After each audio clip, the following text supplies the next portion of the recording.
ନିଶ୍ଚିତ ଭାବରେ ଗତକାଲି ମାନ୍ୟବର ମୁଖ୍ୟମନ୍ତ୍ରୀ ସରକାରଙ୍କର 2 ବର୍ଷ ପୂର୍ତ୍ତି ଅବସରରେ କେଜି ଠାରୁ ପିଜି ପର୍ଯ୍ୟନ୍ତ ଶିକ୍ଷା ବ୍ୟବସ୍ଥାରେ ସମସ୍ତଙ୍କ ପାଇଁ ଯେଉଁଭଳି ଭାବରେ ନିଃଶୁଳ୍କ ହେଇପାରିବ ଏବଂ ଆର୍ଥିକ ଅନଗ୍ରସର ଥିବା ପରିବାର ବର୍ଗକୁ ଏଥିରେ ପ୍ରାଥମିକତା ମିଳିବ ବୋଲି ଘୋଷଣା କରିଛନ୍ତି।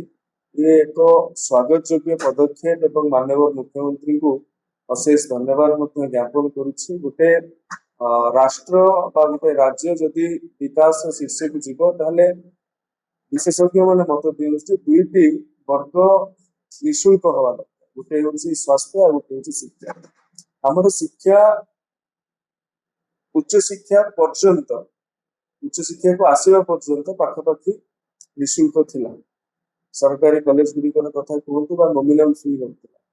ଆଜିର ଦିନରେ ମାନ୍ୟବର ମୁଖ୍ୟମନ୍ତ୍ରୀ ଯେତେବେଳେ ପିଜି ପର୍ଯ୍ୟନ୍ତ ପୋଷ୍ଟ ଗ୍ରାଜୁଏଟ ପର୍ଯ୍ୟନ୍ତ ଶିକ୍ଷାକୁ ଫ୍ରି କରିବା ଛାଡ଼ ଯୋଉ ଶୁଳ୍କ ଅଛି ତାକୁ ଛାଡ଼ କରିବାର ଘୋଷଣା କରିଛନ୍ତି।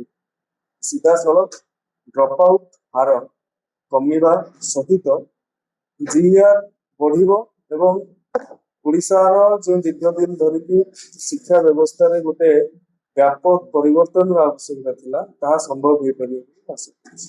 ଜାତୀୟ ଶିକ୍ଷାନୀତି 2020 ଅନୁପାଳନ ହେଲା ପରେ ଆମେ ଇଣ୍ଟର୍ନସିପ କୁ ଗୁରୁତ୍ୱ ପ୍ରଦାନ କରୁଛୁ, ଏୟୁଡିପି କୁ ଗୁରୁତ୍ୱ ପ୍ରଦାନ କରୁଛୁ, ଆପ୍ରେଣ୍ଟିସସିପ୍ ଏମ୍ବେଡେଡ୍ ଡିଗ୍ରୀ ପ୍ରୋଗ୍ରାମ ଏବଂ ଏୟୁଡିପି କୁ ନେଇକି ଯେଉଁ ପିଲାମାନେ ଆସୁଛନ୍ତି ଉଚ୍ଚଶିକ୍ଷାକୁ ସେମାନଙ୍କ ମନରେ କିଛି କିଛି ମାତ୍ରାରେ ଦ୍ୱନ୍ଦ୍ୱ ରହିଛି।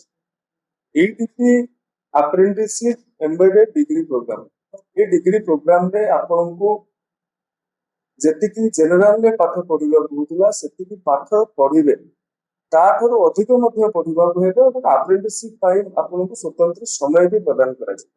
କେତେ କ୍ଷେତ୍ରରେ ପିଲାମାନଙ୍କର ବା ଅଭିଭାବକଙ୍କର ମତରେ ଥିଲା ଯେ ଏୟୁଡିପି କୋର୍ସରେ କଲେ କୋର୍ସ କରିକୁଲମ କମିଯିବ ବା ପାଠ କମିଯିବ। ବିଲକୁଲ ତାହା ନୁହେଁ। ଯାହା ଜେନେରାଲ ଷ୍ଟଡିଜରେ ଅଛି ତାର ଏଟା ଗୋଟେ ନିସ୍ ଭର୍ସନ ବା ତାର ଗୋଟେ ଏଟା ଅତ୍ୟନ୍ତ ଯୁଗ ଉପଯୋଗୀ ଏବଂ ଜାତୀୟ ଶିକ୍ଷାନୀତିକୁ ଆଲାଇନ କରିକି ପାଠ୍ୟକ୍ରମ ହେଇଛି। ଆସନ୍ତା ଦିନ ମାନଙ୍କରେ କଲେଜ ଖୋଲିବ ଏବଂ ଜୁଲାଇ 10 ତାରିଖରେ ଆମେ ନୂଆ ଆଡମିସନ ହବାର ମଧ୍ୟ ଯୋଜନା ରହିଛି।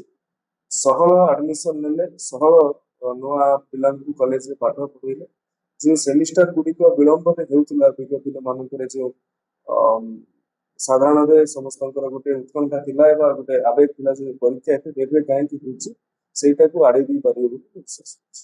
ମୁଁ ଏହା ପୂର୍ବରୁ କହିସାରିଛି ଆମ ସରକାର ଏ ସମ୍ପର୍କରେ ତାଙ୍କର ମତାମତକୁ ସ୍ପଷ୍ଟ କରିସାରିଛନ୍ତି। ଯାହା ନିଷ୍ପତ୍ତି ପାରିପାର୍ଶ୍ୱିକ ଅବସ୍ଥିତି, ସାମାଜିକ ଅବସ୍ଥିତି ଏବଂ ଅନ୍ୟ କେତେକ କଥାକୁ ଲକ୍ଷ୍ୟ କରିକି ସରକାର ନିଷ୍ପତ୍ତି ନେବେ। ତେଣୁ ସୁପ୍ରିମକୋର୍ଟଙ୍କ ନିର୍ଦ୍ଦେଶନାମା ମଧ୍ୟ ରହିଛି ଏବଂ ଆମର ଯୋଉ ଇଣ୍ଟରନାଲ କମିଟି ଅଛି, ଇଣ୍ଟରନାଲ କମିଟିରେ ମଧ୍ୟ ଯେଉଁ ଏସଓପି ଅଛି ସେଥିରେ କାଉନସିଲିଂ ପାଇଁ ମଧ୍ୟ ବ୍ୟବସ୍ଥା ଅଛି ଏବଂ କିଛି ଦିନ ପୂର୍ବରୁ ସତୀଶ୍ରୀ ସ୍କିମ୍ ଯୋଉ ମୁଖ୍ୟମନ୍ତ୍ରୀ ଆମର ଉଦ୍ଘାଟନ କଲେ, ଲୋକାର୍ପଣ କଲେ, ସତୀଶ୍ରୀ ଆପ୍ ଠାରୁ ଆରମ୍ଭ କରିକି ସତୀଶ୍ରୀର ପୁରା କାର୍ଯ୍ୟକ୍ରମ ଇଏ ହେଉଛି ଗୋଟେ କାଉନସିଲିଂ ଆଧାରିତ କାର୍ଯ୍ୟକ୍ରମ ଯେଉଁଥିରେ ଅନଲାଇନ କାଉନସିଲିଂ ହେବ। ଯୋଉ ସି ବକ୍ସ ଅଛି ସେଣ୍ଟ୍ରାଲ ଗଭର୍ଣ୍ଣମେଣ୍ଟର ତାକୁ ମଧ୍ୟ ଏଥିରେ ଆଲାଇନ କରାଯାଇଛି। ମହିଳା ଏବଂ ଶିଶୁ ବିକାଶ ମନ୍ତ୍ରଣାଳୟର ଯାହା ଯାହା କାଉନସିଲିଂ ଟେଲି ମାନସର ବ୍ୟବସ୍ଥା ଅଛି ତାକୁ ମଧ୍ୟ ଏଥିରେ ଆଲାଇନ କରାଯାଇଛି। ତା ଛଡା ସତୀଶ୍ରୀରେ ମଧ୍ୟ ସତୀଶ୍ରୀ ସାଥୀ, ସତୀଶ୍ରୀ ସଂଯୋଜିକା ଏବଂ ସତୀଶ୍ରୀ ଅପା ପ୍ରତ୍ୟେକ ଜିଲ୍ଲାରେ ସତୀଶ୍ରୀ ଅପା ମାନଙ୍କୁ ନିୟୋଜିତ କରାଯାଉଛି ଯେଉଁମାନେ ଜଣେ ୱାର୍କିଂ ପ୍ରଫେସନାଲ ୱିମେନ୍। ସେମାନେ ତାଙ୍କୁ ପ୍ରତ୍ୟେକ ଜିଲ୍ଲାରେ 5 ଜଣ ମହିଳାଙ୍କୁ ନିଯୁକ୍ତି କରାଯାଉଛି। କିଏ ଡକ୍ଟର ହେଇଥିବେ, କିଏ ଆଡଭୋକେଟ ହେଇଥିବେ, ଯାହାଙ୍କର ଲିଗାଲ ଠାରୁ ଆରମ୍ଭ କରିକି ଏକାଡେମିକ କ୍ଷେତ୍ରରେ ପାରଦର୍ଶିତା ଥିବ ସେମାନଙ୍କୁ ମଧ୍ୟ ନିଯୁକ୍ତି କରାଯାଇଛି। କାଉନସିଲିଂ ପ୍ରକ୍ରିୟାଟାକୁ ବଳିଷ୍ଠ ଏବଂ ବ୍ୟାପକ ଇତିମଧ୍ୟରେ ଆମେ କରି ସାରିଲୁଣି, ଏବେ ମଧ୍ୟ କରଉଛୁ ଏବଂ ସମାଜର ସହଭାଗିତାରେ ଏ କଥାକୁ ସମ୍ଭବ କରିବୁ। ସରକାର କାଉନସିଲର ପାଇଁ ଯେଉଁ ଇଣ୍ଟରନାଲ କମିଟି ଗଠନ କରାଯାଇଛି ସେମାନଙ୍କର କାମ କେବଳ କେସ୍ ଡିସ୍ପୋଜ କରିବା ନୁହେଁ, ଏସବୁରେ ମଧ୍ୟ ଅଛି ସେମାନେ କାଉନସିଲିଂ କରିବେ। ପ୍ରତ୍ୟେକ ଡିପାର୍ଟମେଣ୍ଟରେ ଗୋଟିଏ ଗୋଟିଏ ଛାତ୍ରୀଙ୍କୁ ମଧ୍ୟ କ୍ଲାସ ରିପ୍ରେଜେଣ୍ଟେଟିଭ ଭାବରେ ରଖାଯାଇଛି, ସେମାନଙ୍କର ଦାୟିତ୍ୱ ମଧ୍ୟ କାଉନସିଲିଂ କରିବେ। ତା ସହିତ ଅନଲାଇନରେ ବିଭିନ୍ନ ମଡ୍ୟୁଲ ମଧ୍ୟ ରହୁଛି, ତାହାର ଛାତ୍ରୀମାନେ ତାହାକୁ ମଧ୍ୟ ତାର ଲାଭ ଉଠାଉଛନ୍ତି ସତୀଶ୍ରୀ ଆପ୍ ମାଧ୍ୟମରେ।